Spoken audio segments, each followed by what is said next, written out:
Good morning, my dear students.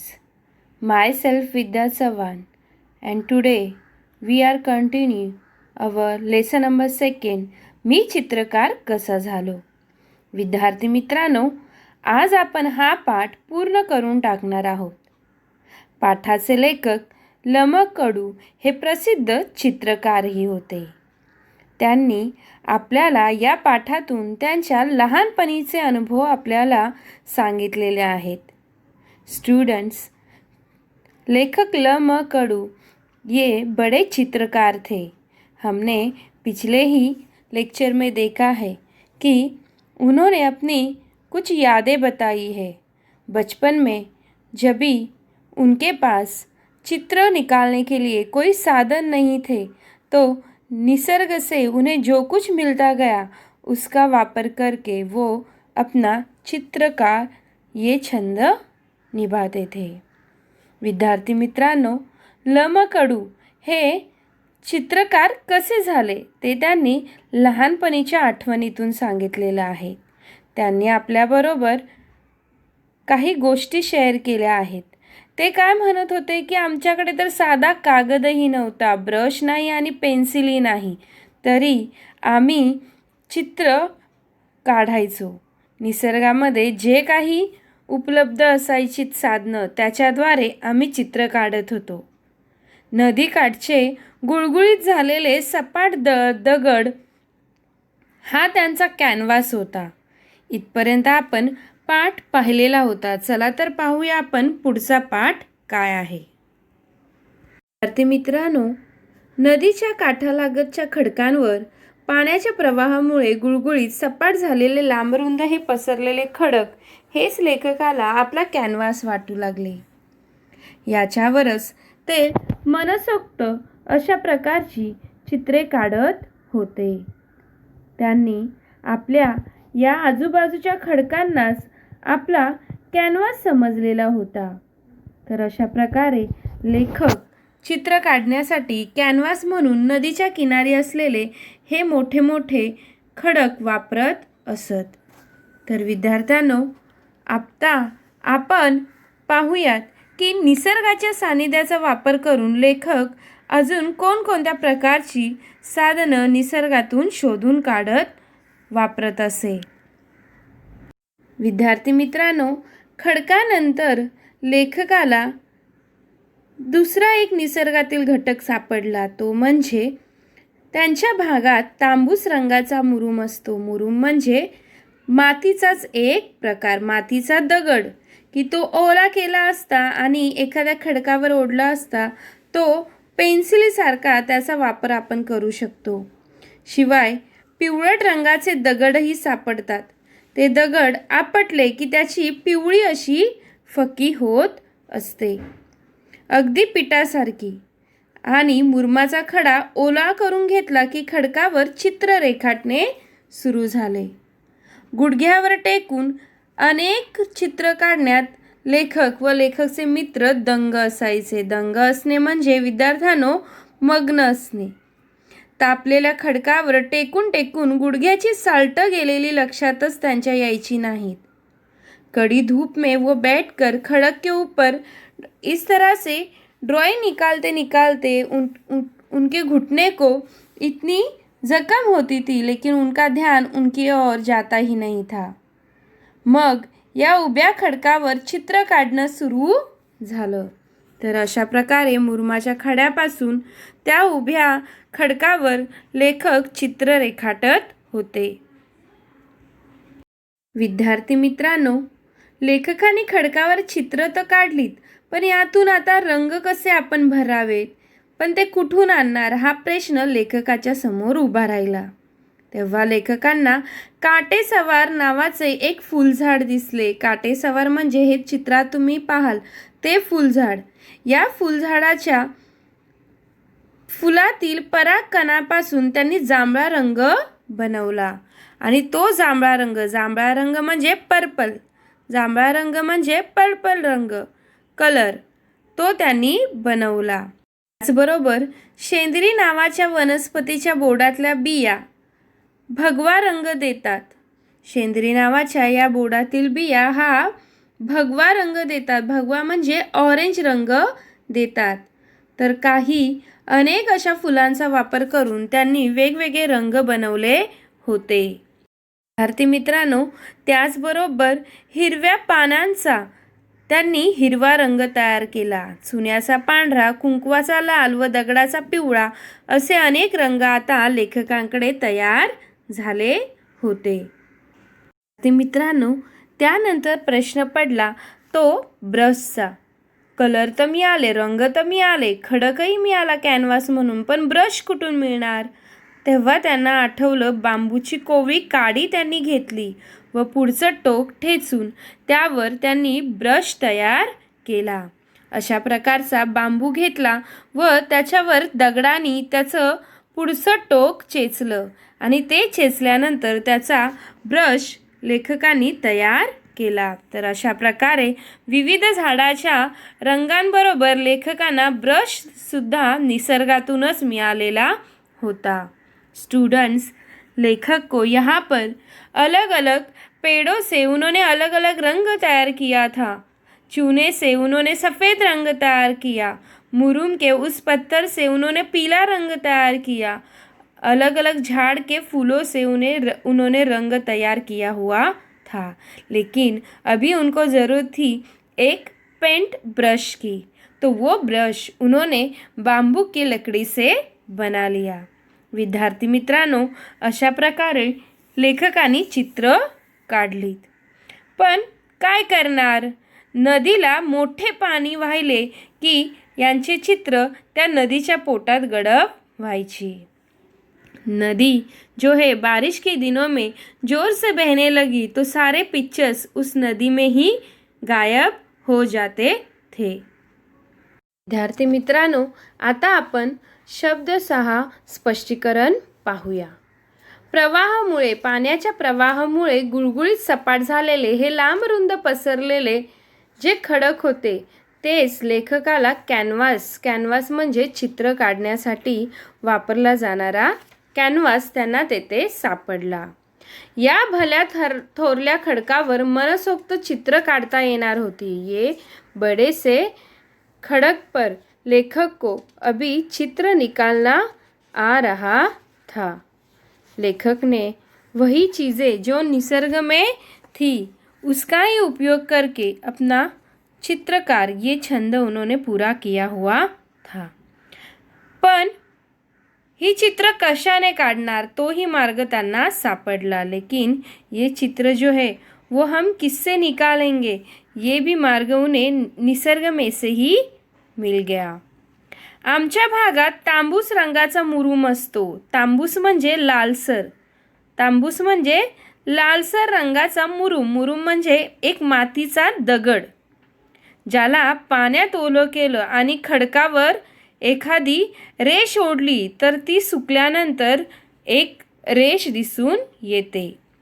ते दगड एकमेकावर आपटले की त्याची पिवळी फक्की पडते. फक्की म्हणजे पावडर अगदी पिठासारखी, जैसे कि आटा ही हो, इतनी पतली उसकी पावडर होती है. हवं तसं पाणी घातलं की त्याचा पिवळा रंग तयार व्हायचा. जैसे ही पानी उसमें डालते जाए उसका येलो रंग हमें मिलता था.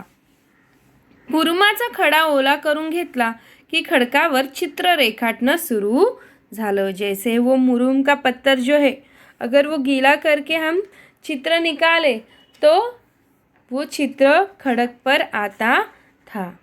तो इस तरह से लेखक ने चित्र निकालना शुरू कर दिया था. एकदा का मुरुमाच्या दगडाने चित्र काढायला यायला लागली की लेखकाला वाटू लागलं की काय काढू आणि काय नको.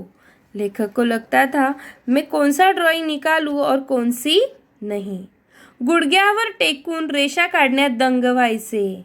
घुटनों पर बैठकर चित्र निकालने में वो दंग हो जाते थे. दंग हो जाना, मग्न हो जाना.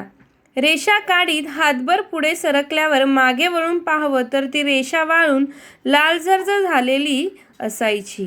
जैसे ही मुरुम के उस गीले पत्थर से अगर कोई लाइन ड्रॉ करे तो जैसे ही आगे हम कोई ड्राइंग करते, पीछे जब भी हम देखते तो वो ड्राइंग जो है वो सूख कर लाल रंग की दिखाई देती थी.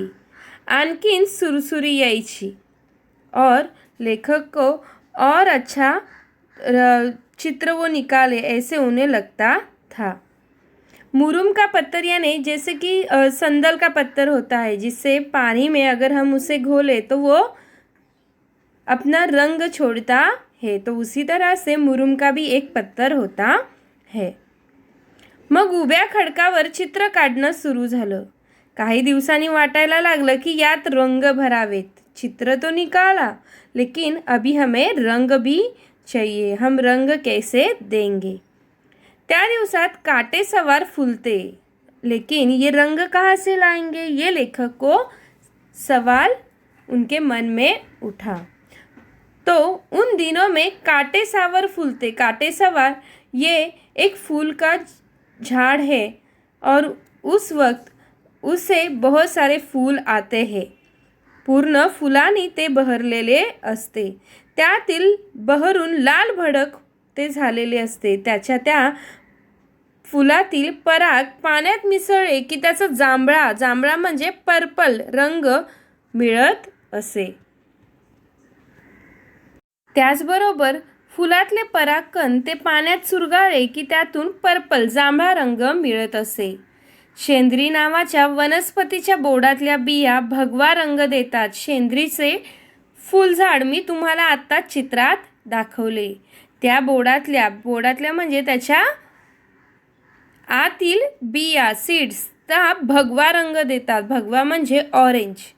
काही पानांचा ठेचून त्यांनी हिरवा रंग केला तर सोन्याचा पांढरा आणि कुंकवाचा लाल आणि दगडाचा तर पिवळा रंग त्यांच्याकडे होताच. आता हे रंग तर आपल्याला मिळाले, पण बांबूची कोवळी काडी त्यांनी ठेचून त्याचा ब्रश देखील तयार केला. रंग तर मिळाले, पण ते रंग देण्यासाठी आपल्याला कशाची गरज आहे, ब्रशची गरज आहे. तर बांबू तुम्हाला माहीतच असेल, मी तुम्हाला चित्रातही दाखवलं आहे की बांबूचे झाड कसे असते. ते बांबूची छोटी काठी घेऊन दगडाने त्याचं पुढचं टोक ठेचलं की त्याचा ब्रश तयार व्हायचा. लेखक तहान भूक हरवून त्या दगडावरची चित्रच रंगवत बसायचा. लेखकाला इतर कुठलीच गोष्ट दिसत नसे. नजर जाईल तिथपर्यंत ते चित्र काढायचे. आणि काही दिवसांनी मोठा पाऊस यायचा व नदी तुडुंब भरून व्हायची. बारिश के वजह से नदी में बहुत पानी बहता था. तो जो लेखक ने निकाले हुए जो चित्र थे वो उस नदी के पेट में गायब हो जाते थे, क्योंकि नदी बहुत बहती थी. तो इस तरह से लेखक अपना चित्रकार ये छंद जोपासते थे. विद्यार्थी मित्रांनो, लेखकाने आपला चित्रकारिकेचा छंद अशा प्रकारे जोपासला आहे. निसर्गाच्या सानिध्यात जे काही साधनं त्यांना उपलब्ध होती त्या साधनांचा वापर करून त्यांनी चित्रकला जोपासलेली आहे. चला तर पाहूया विद्यार्थ्यांनो, पुढे लेखक काय सांगतायत. मी जे काही व्यक्तिगत सांगतो आहे, व्यक्तिगत म्हणजे पर्सनली सांगतो आहे, ते एक उदाहरण म्हणजे एक्झाम्पल आहे. निसर्ग किती परीने आपल्याला देत असतो. नेचर हमें बहुत अलग अलग तरह से कुछ ना कुछ वो देते ही रहता है. ते लक्षात येईल, वो हमें ध्यान में आना ज़रूरी है. मला इतकंच म्हणायचं आहे, मुझे इतना ही कहना है कि साधन नाहीत म्हणून अडून बसण्याचे कारण नाही. अपने पास कोई साधन नहीं है, कोई मटेरियल नहीं है, उसके लिए हमें पीछे हटने की ज़रूरत नहीं है. तुमच्या इच्छा तीव्र असतील तर साधनांशिवाय साधना करता येते. अगर हमारी इच्छाएं तीव्र हो तो ही, अगर हमारे पास मटेरियल है भी नहीं लेकिन फिर भी हम अपना छंद जोपासते हैं. ये एग्जाम्पल उन्होंने हमें दिया है और उससे ही हमें सीखना चाहिए कि हमारे मन में हमारी इच्छाएं अगर तीव्र हो तो ही हम अपनी कोई भी काम हम पूरा कर सकते हैं. हर एक इंसान के मन में कोई ना कोई इच्छा होती है, लेकिन वो पूरी करने के लिए हर कोई मेहनत तो करता है, प्रयत्न तो करता है, क्योंकि उसकी इच्छा जो है वो, उसकी जिद्द जो है वो बहुत ही महत्वपूर्ण होती है। और उसी के लिए हमें एक ध्येय होना ज़रूरी है। अगर हमारे मन में कोई भी ध्येय हो तो ही हम अपनी इच्छा पूरी कर सकते हैं। ज़रूरी नहीं कि वो इच्छा पूरी करने के लिए हमें साधन मिले ही मिले, लेकिन हमारी इच्छा अगर तीव्र है तो भी हम साधनाशिवाय ती पूर्ण करण्याची उम्मीद हवी है। हमारे पास कोई साधन नहीं है, लेकिन फिर भी हमारे पास एक उम्मीद है कि हम हमारा ध्येय पूरा कर सकते हैं। और उसी को ही लेखक ने कहा है की साधना जो करतो त्याला साधनाशिवाय इच्छेचे फळ हे मिळतेच। आता हेच पहा, श्रावण सरता सरता पाऊस कमी व्हायचा। श्रावण महीना जो है वो महाराष्ट्र महीना में 5वां महीना होता है। इस 5वें महीने में है श्रावण जो है वो कम होते जाता है, उसी के कारण बारिश भी कम होते जाती है। नदी वाहतच असते, आमचा कॅनव्हास म्हणजे खडक मोकळा व्हायला पार चैत्र महिना उजाडतो। चैत्र महिना हा जो आहे मराठी पहिला महिना आहे आणि हा चैत्र महिना उजाडतो आणि त्यातूनच आम्हाला मातीचा नादही लागतो। लाल भडक मौशार माती हाताला लोण्यासारखी वाटायची, मूर्ती कराव्यात असं आम्ही ठरवलं। लेखक ने अभी चित्र का कला बन करके उन्हें ऐसे लगा कि हम अभी मट्टी से जो लोनी की तरह भीगने के बाद मट्टी जो है वो एक लोनी की मक्खन की तरह लगती है और उससे अब हम मूर्तियाँ बना सकते हैं। चला तर पाहूया लेखकाने कोणत्या प्रकारच्या मूर्त्या बनवल्या होत्या। विद्यार्थी मित्रांनो, या लाल भडक मौशार मातीने आता त्यांना हाताला लोण्यासारखी वाटू लागली व त्यांनी विचार केला की आपण यापासून आता मूर्ती तयार करूयात। लोणी म्हणजे दही घुसून काढलेले सिग्न पदार्थ, बटर, मक्खन। तो वो मट्टी जो है मक्खन की तरह लेखक को लगती थी और उन्होंने तय किया कि इस मट्टी से हम अभी मूर्तियाँ बनाएंगे। पण हा मातीचा खेळ ही लपून छपूनच करावा लागेल, लेकिन ये मट्टी का खेल भी चुप चुप कर करना पड़ता था। जैसे कि हमारी मम्मी, अगर हम मट्टी में हाथ डालें तो वो हमें क्या करते हैं, डांटते हैं। तो उसी तरह से लेखक भी अपने माँ से छिप छिप कर ये मट्टी का खेल करते थे। कभी गोट्याच्या मागच्या बाजूला, कभी जहाँ पर गोठा होता है यानी गाय भैंस बांधे जाते हैं। गांव में आपने देखा होगा कि गाय का गोटा जो है वो घर के आंगन में होता है, तो उसके पीछे वो ये खेल खेलते थे। नहीं तो गांव के मंदिर के पास एक बकुड़ी के फूल का एक झाड़ होता था, वहाँ पर वो मट्टी का खेल करते थे। मूर्ती करून वाळत ठेवल्या की काही काळाने त्यांना तड़े जाऊन ढासायचे। अगर मूर्ति बनाई मिट्टी की तो उसमें सूखने के बाद तड़े यानी क्रैक आ जाते थे। तड़े जाने म्हणजे मध्यभागी वेडेवाकडे तुटणे, टू क्रैक। लेखकांना मूर्तींना तडे गेल्याचं पाहून त्यांचा हिरमोड व्हायचा। हिरमोड होणे, वाक्यप्रचार, नाराज होणे, टू फील डिसअपॉइंटेड। त्यावर काहीतरी उपाय शोधायलाच पाहिजे असे लेखकांनी ठरवले। असा विचार करता करता त्यांच्या लक्षात आले की आपण गाईचे शेण ओलं असताना जसं असतं तसंच ते वाळल्यावरही राहतं, त्याला तडे जात नाहीत। गाईचे शेण म्हणजे काऊ डंग। अगर ये हम मिट्टी में यूज़ करते हैं तो शायद हमारे मूर्तियों में ये क्रैक नहीं आएंगे, ऐसे लेखक को लगा। आम्ही शेण मातीत मळून घेतले। लेखक ने उस डंग को, उस गोबर को मट्टी में मिला लिया और उससे मूर्तियाँ उन्होंने बनाई। तरीही त्या जास्त दिवस झाल्यावर बारीक बारीक तड़े जाऊ लागले, लेकिन उसमें भी बहुत दिन होने के बाद छोटे छोटे क्रैक आने लगे और उनके ढलप्या म्हणजे त्यांचे छोटे छोटे तुकडे पडू लागले। परत लेखक त्याच चिंतेत असायचे. पुन्हा तोच विचार सुरू असायचा की आपल्या या मूर्त्या कशा व्यवस्थित राहतील, कसे त्यांना तडे जाणार नाहीत. चला तर पाहूया आपण त्यांनी पुढचा कोणता अनुभव सांगितलेला आहे. लेखकाने आपल्याला पुढे सांगितलेले आहे की आमच्या गावात आठवडे बाजार भरायचा. आठवडे बाजार म्हणजे वीकली मार्केट. वीकली मार्केट त्यांच्या गावच्या ठिकाणी असायचे. गावच्या ठिकाणी दर आठवड्याला एका ठराविक दिवशी भरला जाणारा मार्केट. त्या मार्केटमध्ये महादू नावाचा एक इसम आयते कपड़े विकायला यायचा. महादू नाम का एक इंसान रेडीमेड कपड़े बेचने आता था. सगळा डोंगर भाग उनके गांव में पूरा पहाड़ी इलाका था. फक्त पायवाट, लेकिन बस छोटी सी पायवाट थी, छोटा सा रास्ता. तो अपना माल घोड़्यावर लादून आणायचा. वो अपना पूरा माल जो है वो घोड़े पर, घोड़ा यानी हॉर्स, उस पर डालकर वो लेकर आता था. घोड्यावर टाकून तो आपला माल घेऊन त्या बाजारात यायचा. नादरुकीच्या झाडाची दाट सावली पडायची. नादरुकीच्या झाडाची दाट सावली पडायची. त्या नादरुकी झाड़ यानी पीपल के झाड़ की तरह. पीपल का झाड़ देखा है, बहुत ही बड़ा और विस्तीर्ण होता है. उसी तरह से नादरुकी का झाड़ होता है, तो उसकी जो छाव है वो बहुत ही अच्छी होती थी. त्या झाडाच्या मुळाला घोडा बांधून ठेवायचा. मुळीला म्हणजे रूट.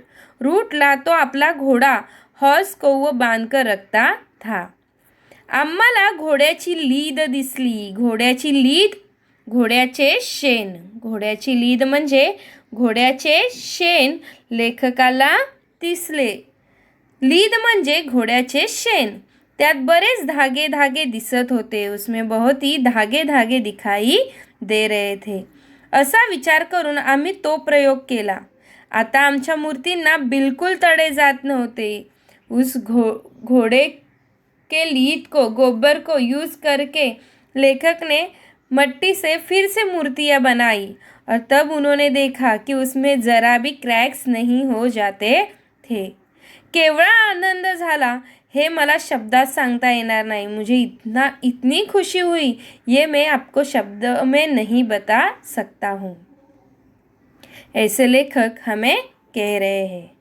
मी माध्यमिक शाळेत असताना आर्किमिडीज या शास्त्रज्ञाचा धडा वाचला होता. लेखक कहने लगे कि जब भी मैं माध्यमिक स्कूल में था, यानी सेकेंडरी में जब भी मैं था, तभी मैंने एक शास्त्रज्ञ यानी एक साइंटिस्ट का लेसन पढ़ा हुआ था. उनका नाम था आर्किमिडीज. आर्किमिडीज ये एक शास्त्रज्ञ थे और बड़े ही ग्रीक मैथमेटिशियन थे. लेखक ल म कडू यांनी आर्किमिडीज या शास्त्रज्ञाचा धडा वाचला होता. त्याला हवे होते ते तत्व शोधण्यासाठी तो साध्या वाटणाऱ्या गोष्टीतही शोधत राहायचा. उसे जो भी चीज़ें ढूंढनी है वो छोटे छोटे चीज़ों में से वो हर एक चीज़ ढूंढने लगा था. वो अपने छोटे छोटे चीज़ों में से अपना तत्व वो ढूंढ रहा था. ते सापडल्यावर तो न्हाणी घर म्हणजे बाथरूम, न्हाणी घर म्हणजे आंघोळीची जागा, बाथरूम, त्यातून युरेका करत धावत सुटला. युरेका म्हणजे मला सापडलं असं म्हणून तो धावत सुटला. तेव्हा माझ्या लक्षात आलं की आपल्यालाही तेवढाच आनंद झाला होता जेव्हा मूर्तींना तडे जाण्याचे थांबवले होते. लेखक कह रहे हैं, मुझे भी उतनी ही खुशी हो रही थी जब मेरे मूर्तियों में क्रैक्स नहीं आ रहे थे. आपल्या पुरता का होईना पण तो एक शोध होता. मेरे लिए ये बहुत बड़ी बात है, लेकिन मेरे लिए ये एक रिसर्च ही था. पहले मैंने गाईचे शेण त्यानंतर वापरले, त्यानंतर घोड्याचे शेण वापरून पाहिले आणि नंतर मला कळालं की घोड्याचे शेण जर मी मातीत मिक्स करून वापरले तर माझ्या मूर्तींना तडा जाणार नाही. हा माझ्यासाठी त्या आर्किमिडीज या शास्त्रज्ञासारखा माझ्यासाठीही तो एक काय होता, रिसर्च होता. मुलांनो, मी तुम्हाला एवढंच सांगीन की तुमच्या प्रत्येकात आर्किमिडीज दडलेला आहे. बच्चों, मैं आपसे ये बताना चाहता हूँ कि हर एक इंसान में, आप में भी एक शास्त्रज्ञ छुपा हुआ है. त्याला कायम जागतं ठेवा. उसे हमेशा हमें फील करना आना जरूरी है. तुमचा आभार कायम आनंदाने भरलेलं असेल. आपके जीवन में हमेशा खुशी ही खुशी होगी. To be filled with happiness. जर तुम्ही तुमच्यातला शास्त्रज्ञ शोधला, तुम्हाला काय हवं ते शोधलं, तर तुमचं जे जीवन आहे ते आनंदाने भरलेलं कायम असेल. तर अशा प्रकारे विद्यार्थ्यांनो, आपण ल म कडू यांच्या लहानपणीच्या 2 अनुभवातून आपण शिकलेलो आहोत की त्यांना चित्रकारिता पसंत होती आणि त्यांना मूर्ती करणे हे सुद्धा पसंत होतं. तर विद्यार्थी मित्रांनो, अशा प्रकारे हा पाठ आपला इथे संपलेला आहे. धन्यवाद विद्यार्थी मित्रांनो.